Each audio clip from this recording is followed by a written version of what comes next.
Hey guys, gonna do a bit of a different video today. We're gonna break from the Summer of Sport schedule so I can show you guys my new purchases.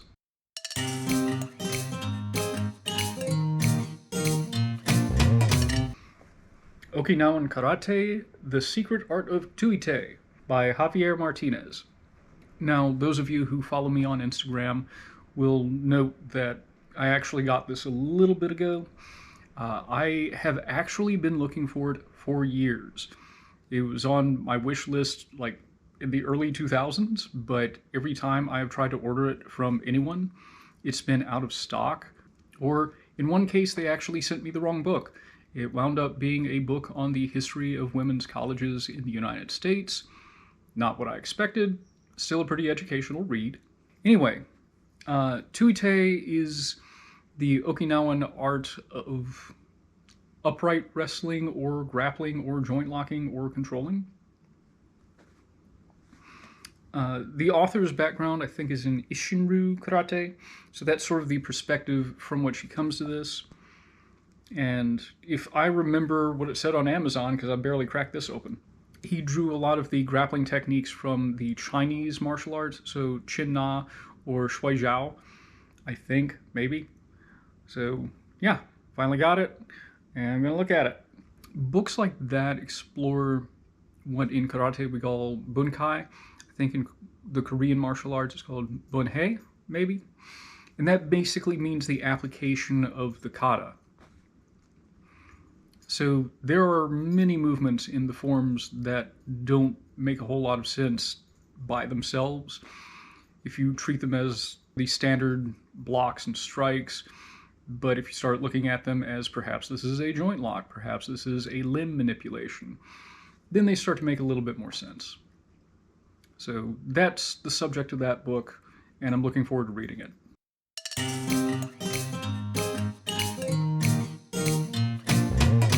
Here.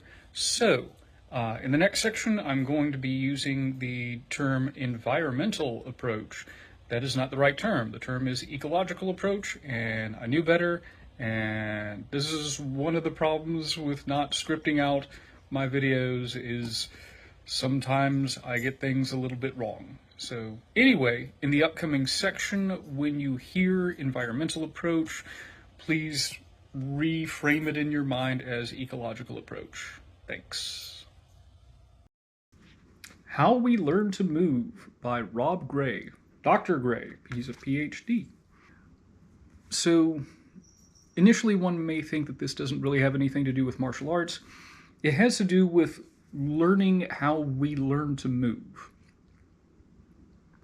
and how we as practitioners, and especially as coaches and instructors, can help our students learn their martial art in a way that translates into practical skills. Now, for a bit of background, I've been listening to a lot of podcasts, and especially in the Brazilian Jiu-Jitsu community, there's a focus on what has been termed as environmental learning. And this book kept coming up. Basically, as martial artists, I'm sure a lot of us are used to the idea of, repeating a technique over and over and over again with the hope of creating the perfect technique. Well, the environmental learning model, as I understand it, and I don't know how well I understand it despite listening to a few podcasts and also having this, is sort of the antithesis of that, where the idea behind it is that when you have to perform something in an event, it's never going to be a textbook technique, and it's never going to be exactly the same way twice. So with the environmental learning, I think they also use the term constraints-led approach. I don't know if those are exactly the same thing, but they are definitely related to this idea. The idea is that you give a task or a game.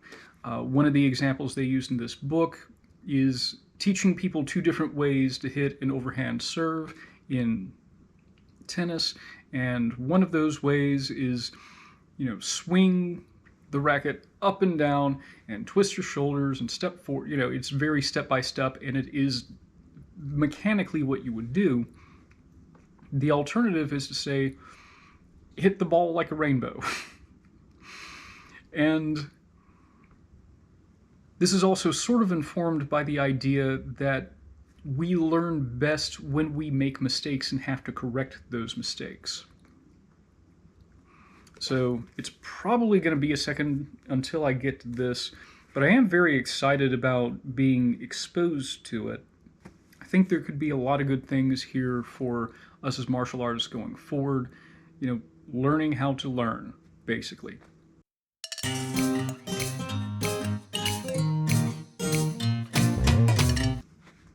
Iron Ambition, My Life with Customato by Mike Tyson. So this details, it's got a folded page in it. This details Mike Tyson's life when he was with his first trainer, Customato. So D'Amato actually took him into his house and sort of raised him for a while from his teenage years. This book also details more about D'Amato's earlier life, some of his battles with the mob that was sort of controlling boxing, the things he was doing with Floyd Patterson. Really, I got this basically for the same reason that I got the Jack Dempsey biography, A Flame of Pure Fire, because there's a section in this book that talks about boxing, the technique and philosophy of boxing. Specifically, in the first part of chapter 4, Tyson discusses how D'Amato developed his famous peekaboo style of boxing.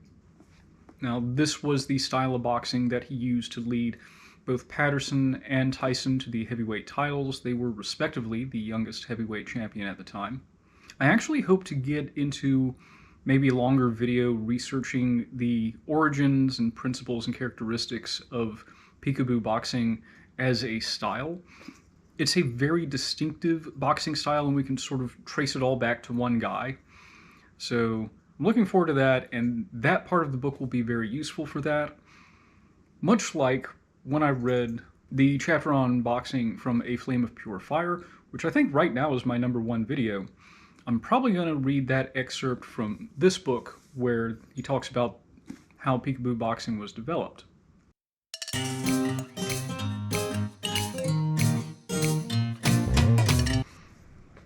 The Art and Science of Sword Fighting, from Joe Veraday. I have 3 of Mr. Veraday's other works. I especially like his books on stick and staff fighting. Some of you will have probably seen me reference those in one of the lists I did of, I recommend you guys check out these books. Similar to those books, this has a very progressive learning method. He begins with the short sword, like European-style swords, that's what we're doing here. He begins with a short sword, which in this case is a single-handed sword. He moves on to the long sword, which is a two-handed sword, sometimes referred to as a hand-and-a-half sword or a bastard sword. And actually, the last module, module number 9, is on the great sword. So a two-handed sword that is upwards of 6 feet long. If you are familiar with a sword called a Zweihander, that would be considered a great sword. That class of sword often has a grip for the sword that is above the crossguard because it's giant and kind of unwieldy. Probably doesn't weigh as much as most laymen would think that it does. But anyway, I'm looking forward to that. I actually need to just break down and go ahead and get some practice swords. The downside is to get like a blunt steel sword that approximates one of these. Those tend to cost like hundreds of dollars. I don't have that. I have a synthetic bokken somewhere around here. I'd like to play with that a little bit more. But yeah, another sword book by an author that I really like. So those are going to be my purchases for the next few months. I will say when Black Friday comes around, I'm probably going to pick up a lot of books. Or I certainly intend to. We'll see if my income can support that. But at that point, I'm going to rearrange the bookshelf. I'm definitely going to need to start using the top of the shelves at that point. So again, those are the latest books in my collection. If you'd like to help support the channel, help me buy more books, please consider donating to my Ko-fi account. There's going to be a link to that in the description.